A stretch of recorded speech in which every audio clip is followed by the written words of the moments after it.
And I'll also translate what Suwa is saying into English for those who are not comfortable with Hindi. So we'll switch a bit between both languages. So this event of today is called Kalbelia Kala because we want to focus on Kalbelia as a holistic form of art practice. So not only the dancing, which most of you might have seen or know. आपने सब देखा Kalbelia dance क्या है, पर आज हम मतलब थोड़ा सा सब देखना चाहते हैं. सिर्फ डांस नहीं, पर वो आपका म्यूजिक के बारे में भी कुछ बताएंगे, आपकी ज्वेलरी के बारे में, आपके ड्रेसेस के बारे में, आपका लाइफस्टाइल, है ना? So that was the main initiative for the event. The other reason why we're doing this event is because of this beautiful young lady who's sitting here. So Francesca came from University of Venice, from Italy, and she has been doing internship with us for 6 weeks. Am I saying this correctly? 6 or 7? Even more, maybe? 7 weeks, maybe. Yeah. Anyways, for a bit of time. She's refusing to leave. Yes, and she's refusing to leave. She likes Jodhpur so much कि वो वापस नहीं जाना चाहती हैं. And her main task was actually, she came as an intern to practice her Hindi. Right? So she's learning Hindi, and the main reason why she came was to practice her Hindi. And her professor asked, can I give her some internship?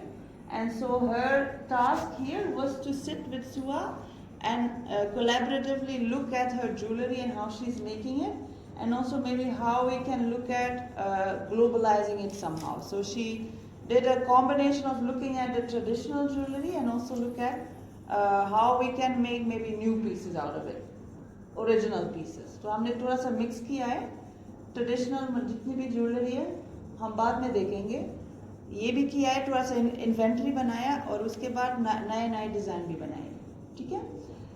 So Francesca will after our talk also give us a tour together with Suwa again to show what kind of pieces are all there. All right. The documentary movie that I also saw and many others like Carolina was sitting here from Chile. Her first exposure to Kalbelia dance was one particular documentary movie which is called La Chudrong, which is very, very, very famous abroad. I don't think many Indians saw it as such.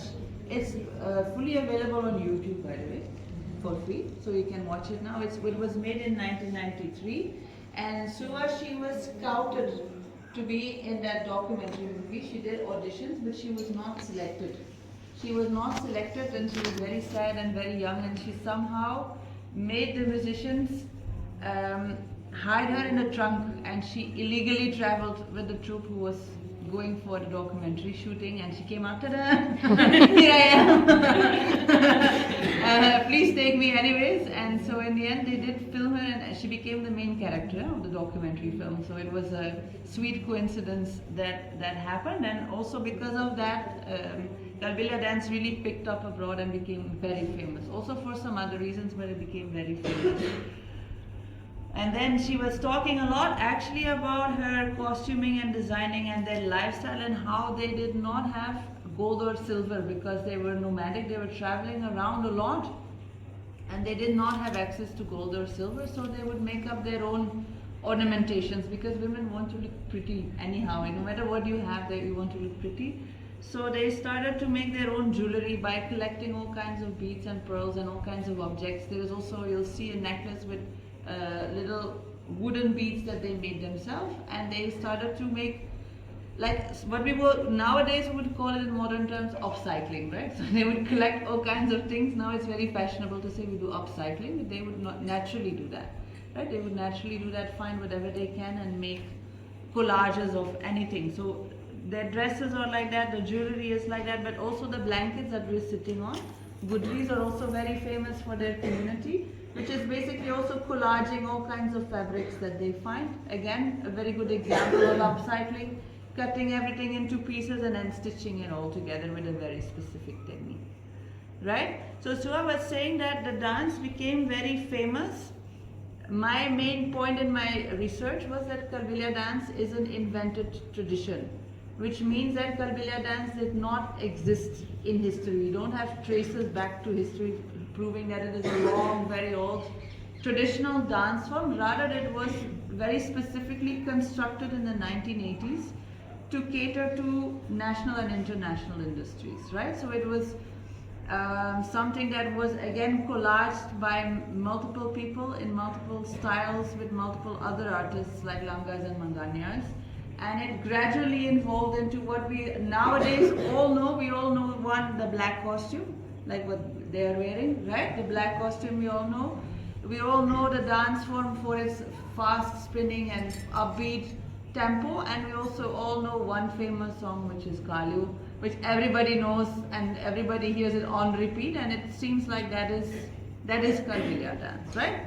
But again, because of that constructedness and the newness of it, it became some sort of a poster type, stereotyped image of what Kalbelia is. So we are also again trying to deconstruct that idea a little bit, and then also again you have to remember that Suwa was the first generation of dancers, right? So there was nobody really dancing professionally in the community before her. So I'll maybe also ask her a question about that. मैं अभी बोल रही थी कि आप substitution. So she was talking about how, of course, it was very difficult in the beginning to be a dancer, and how there was a lot of stereotyping for women, and how it was perceived very badly to be a dancer, and how people were saying you should not talk to her, you should not interact with her, you should not get them married, the dancers, because they are dirty, you know. But how after a while that reputation changed, and of course now it is having a lot of recognition. Again, so very often I talk about, just for a quick comparison, I talk about the pizza effect. I don't know if you heard about pizza effect. Do you know what pizza effect is? Pizza effect means if something goes abroad and it comes back, it becomes more popular, right? And this is also what happened with Kalbelia dance. Very much so, it became popular abroad, got recognized abroad even much more than in India itself. And now because of that, they are getting more respectability back, right? So that's what also happened with pizza. Pizza went to America, Domino's and all came, and then only in Italy it became popular as a product. And it was actually also changed a bit, right? So nowadays Kalbelia dance is very popular in the community itself. So when I started, just to give you an idea, when I started to do my research, like my field work, I came to India for the first time in 2006 to do my first field work. There were literally a handful of families who were dancing. I knew exactly how many dancers there were. There was her family, Asha, Katul in Jodhpur, and then Karunaji's children, and then a few families in Pushkar, Jaipur, and that was it. Nowadays that changed so much, like what Suwaji was also saying, everybody is doing Kalbelia dance everywhere, and we don't know anymore who is dancing, and also on what level, you know, like if they are actually good dancers or not. Very often wearing the costume is enough, because they just have to perform for 2-3 minutes in a hotel, right? So the quality then becomes also a bit less important. So I also want to talk with Suwa about this, she's saying that Kalbelia dance is so popular and everybody is performing it now. So my next question to her would be, like, if it is so popular, then why is she not performing every day, and why is it not that this is a stable livelihood for her? Because that is also something that I want to point out, that even though it is so popular and even though there are so many performances happening, why is she not in a stable position financially and livelihood wise? समझ रही हैं कि मैंने क्या पूछा? They can really earn, and then also that is a bit unpredictable. Maybe they might have a lot of performances, maybe a bit lesser. So she's saying that bridging the other 8 months becomes very difficult. And I want to add to that also is that, again, because you have to remember now in Kalbelia community, the main bread earners are women. The main bread earners are women. They are the ones who earn, and they are not only responsible for their own family, but for a lot of more people, which is very important to understand. So, Suwa, कितने बच्चे आपके? 5. कितने पोते आपके? पता नहीं So and that's just her own family, and then it's also all of the people living around her, because I also want to tell a bit, or she will tell about her travel outside of Jodhpur city and how she basically started her own village. Because Suwa started her own village, literally.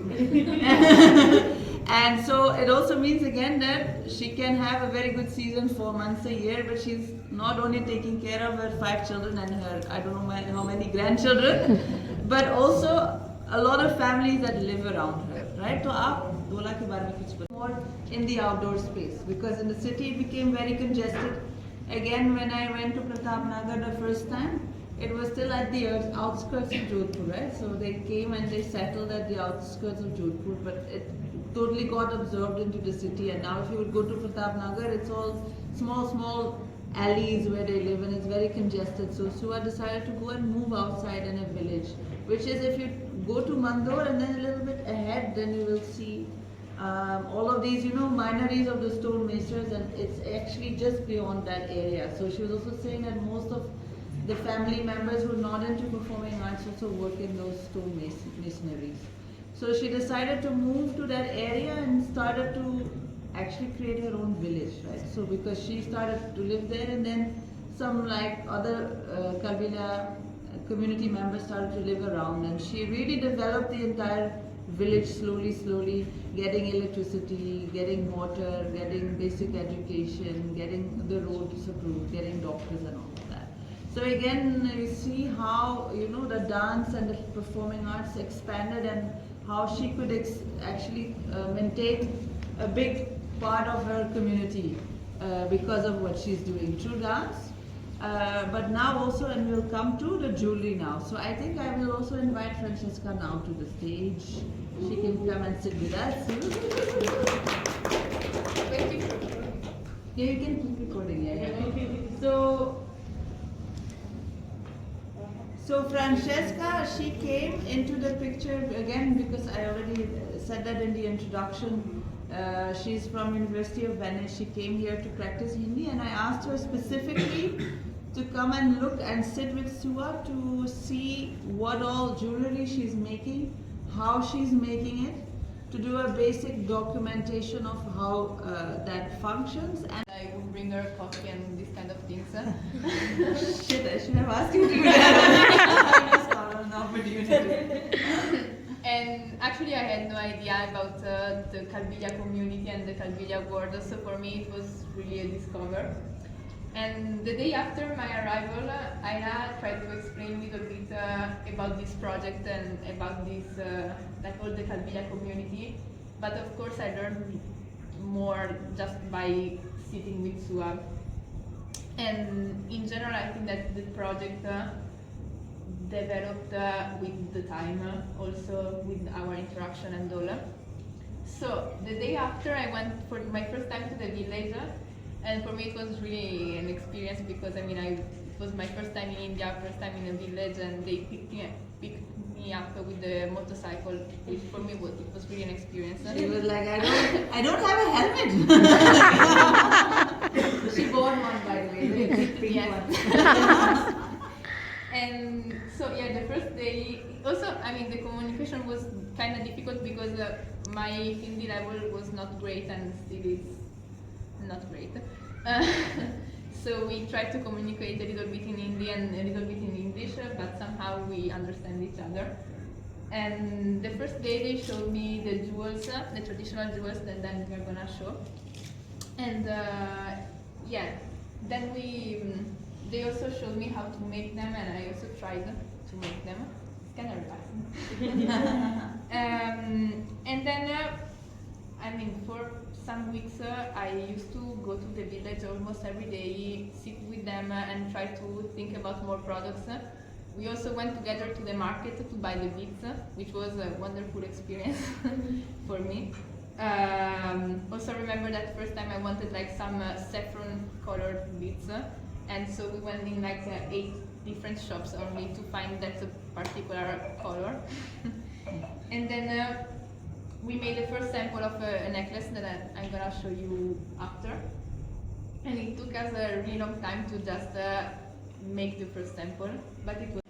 So maybe Suwa can tell more things about it. The only one that I made with her here is that. Yeah. So these are the traditional necklaces. This pattern. You guys can come all the way close if you want to take a look. And so this is the part of the necklaces. These are their original patterns. and they made this before that I came here. So with the motifs that you use, are these like traditional Kalbelia motifs or have you included yours as well? So these are the traditional ones, and they made them before meeting me. Okay. So these are traditional. All of them, including the floral one. No, this one is not traditional actually. So basically I.